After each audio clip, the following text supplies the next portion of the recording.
Afghanistan live updates. Afghan president said to have fled as Taliban enter Kabul. The U.S. military raced to evacuate diplomats and civilians as the insurgents stood poised to retake complete control of the country 20 years after being toppled by American forces.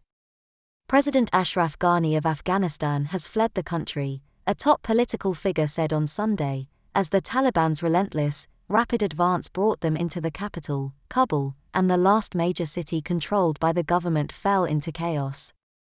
Abdullah, chairman of the council appointed to lead peace talks, said in a Facebook video that Mr. Ghani, who had resisted calls for him to step down, had left Afghanistan.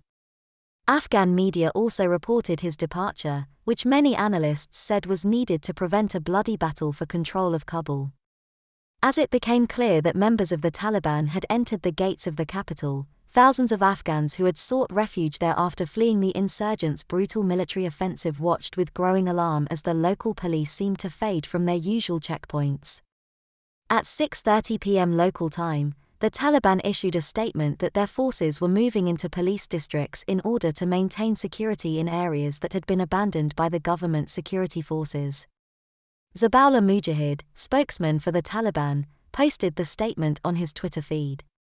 The Islamic Emirates ordered its forces to enter the areas of Kabul city from which the enemy has left because there is risk of theft and robbery, the statement said. The Taliban had been ordered not to harm civilians and not to enter individual homes, it added. Our forces are entering Kabul city with all caution. As the sun set behind the mountains in the western part of the city, the traffic was clogged up as crowds grew bigger, with more and more Taliban fighters appearing on motorbikes, police pickups and even a Humvee that once belonged to the American-sponsored Afghan security forces. Earlier in the afternoon, Interior Minister Abdul Sattar Mirzaqul had announced that an agreement had been made for a peaceful transfer of power for Greater Kabul and his forces were maintaining security. The city's security is guaranteed. There will be no attack on the city, he said. The agreement for Greater Kabul city is that under an interim administration, God willing, power will be transferred. With rumors rife and reliable information hard to come by, the streets were filled with scenes of panic and desperation. Greetings, the Taliban have reached the city. We are escaping, said Sarah Karimi, the head of Afghan film, in a post shared widely on Facebook. Filming herself as she fled on foot, out of breath and clutching at her headscarf, she shouted at others to escape while they could. Hey woman, girl, don't go that way, she called out. Some people don't know what is going on, she went on. Where are you going? Go quickly. Wise Omari, 20, a street vendor in the city, said the situation was already dire and he feared for the future. If it gets worse, I will hide in my home, he said. The United States military stepped up its evacuation of American diplomatic and civilian staff.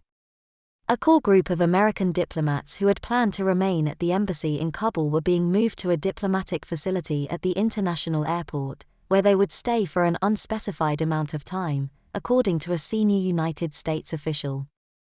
On the civilian side of the airport, a long line of people waited outside the check-in gate, unsure if the flights they had booked out of the country would arrive.